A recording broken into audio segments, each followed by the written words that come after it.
Petrol pump પર petrol ભરાવવા જાઓ છો તો આ છો અધિકાર. આઈ થિંક 99% લોકો નહીં જાણતા હોય. વિડીયો હમણાં જ સેવ કરી લો, નહીં તો ગાયબ થઈ જશે. આપણે પેટ્રોલ ભરવા જઈએ છીએ, પેટ્રોલ કેટલું જોઈએ છે એનો આંકડો કહીએ છીએ, પૈસા પૂછીએ છીએ, પૈસા આપીએ છીએ અને સીધા નીકળી જઈએ છીએ. પણ મોસ્ટલી આપણી ભૂલ અહીંયા જ થાય છે કે આપણે ફક્ત પેટ્રોલ જ ભરાવીએ છીએ. આપણા હક રિલેટેડના કાયદા કાનૂન આપણને ખબર નથી હોતા. આ બહુ મોટી વાત છે. તો આજે આપણે એ જ જાણીશું.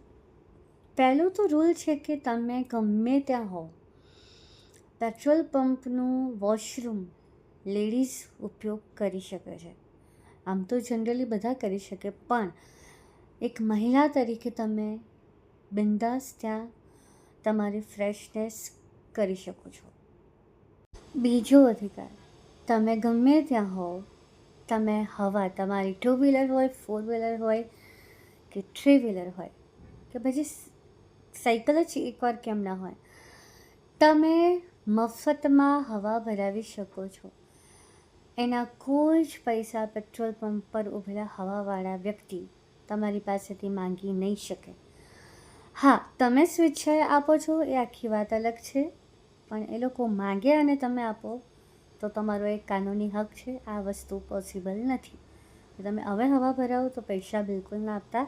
કદાચ આ એક કાનૂન એવો છે જે બધાને ખબર જ હશે. બીજી એક ખાસ કાયદો છે, કદાચ આ તો કોઈને જ નહીં ખબર હોય, 99 નહીં, 100% નહીં ખબર હોય કે પેટ્રોલ પંપ પર પીવાનું પાણી પણ તમને મળી શકે છે, શુદ્ધ આરોનું પાણી.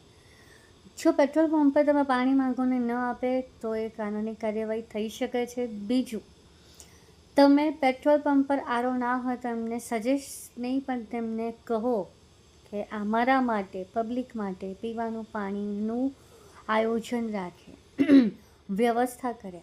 આરો લગાવવાનો કાયદાકીય એમને આદેશ છે. જો આ ના હોય તો એમને જણાવો, અને આરો હોય તો તમે પાણી ત્યાંથી ભરી પણ શકો છો અને પી પણ શકો છો. ત્રીજું, જે લોકો પણ સ્વચ્છતા નથી રાખતા એમનો પણ ગુનો બની શકે છે. તમે વિડીયો ઉતારીને આ વસ્તુ જણાવી શકો છો. બીજું, સ્વચ્છતાવાળા વોશરૂમમાં તમે ફ્રેશ થવા જાઓ અને પેટ્રોલ પંપવાળા નાખે તો એમને પણ તમે ટાર્ગેટ કરી શકો છો કે આ રૂલ નથી, એટલે તમે આ અમને ઉપયોગ કરવા દો.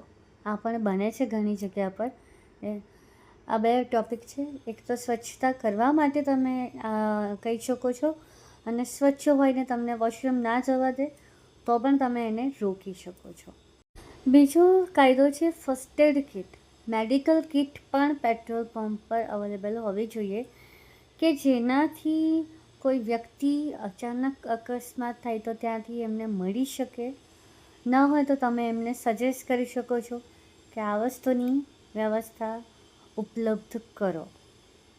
તમે જે પેટ્રોલ ડીઝલ ઓઇલ ભરાવો છો એ શુદ્ધ છે કે નહીં, આ પ્રશ્ન પણ પૂછી શકો છો. આ તપાસ પણ તમે કરાવી શકો છો અને એ લોકો ના નહીં કહી શકે તો તમે પણ આના લગતા પગલાં તમે ભરી શકો છો. આને કેવી રીતે કરાય એ ગૂગલ પર અવેલેબલ જ છે. પણ તમારે આ શુદ્ધતા ટેસ્ટિંગ તમે બિલકુલ કરી શકો છો. ડીઝલ પેટ્રોલ ઓઇલનું માપ એ તમે ચકાસી જ શકો છો.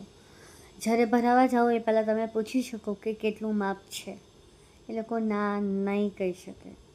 એ ચકાસો અને પછી જ વસ્તુ ભરાવડાવો. ઘણીવાર બને છે કે છૂટા આપવામાં લેવામાં પણ તકલીફ થાય છે. છૂટા એ લોકો પાસે નથી હોતા, એ લોકો છૂટાનું જ રેફરન્સ રાખે. ત્યાં પણ તમે કહી શકો કે જો ગ્રાહક પાસે છૂટા ના હોય તો ગ્રાહકને છૂટા આપવાની જવાબદારી પેટ્રોલ પંપની છે, ના કે ગ્રાહકની. નોર્મલી જોવા જઈએ તો આ બધી માહિતીઓ કદાચ ના પણ હોય અને હોય પણ ખરી, પણ જેને ના હોય એને વિડીયો શેર કરજો. તમારી જોડે આવા કોઈ ખાસ અનુભવ થયા છે કે નહીં?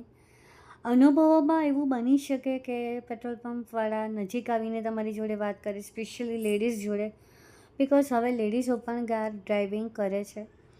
ખૂબ નજીક આવીને વાત કરે અથવા ઝીરોમાં ગડબડ કરે, ગેસ પૂરવામાં ગડબડ કરી શકે, કંઈ પણ કરી શકે. આવા અનુભવ મારી જોડે ઘણા થયા છે, મારા મધર જોડે ઘણા થયા છે, મેં જોયા છે. તો તમારા આવા અનુભવ હોય તો પ્લીઝ અમને શેર કરજો, જેનાથી હું વિડીયો બનાવીશ અને લોકોને સાવચેત કરીશ કે આવા અનુભવ થાય તો પણ તમે ફરિયાદ કરી શકો છો. પેટ્રોલ પંપ એ ફક્ત પેટ્રોલ પંપ નથી, તમારી સુરક્ષા અને સેફટીનું સ્થાન પણ બની શકે છે. ક્યારેક કાર બગડી હોય કે કંઈક પણ ન જેવી ઘટના ઘટે તો તમે પેટ્રોલ પંપ પાસે જઈને પણ તમારો જીવ બચાવી શકો છો, પોતાને સેફ કરી શકો છો. વિડીયો ગમે તો લાઈક, શેર, સબસ્ક્રાઈબ કરવાનું ભૂલશો નહીં. જય શ્રી કૃષ્ણ. હું છું માનસી દેસાઈ શાસ્ત્રી, કૃષ્ણ સખી.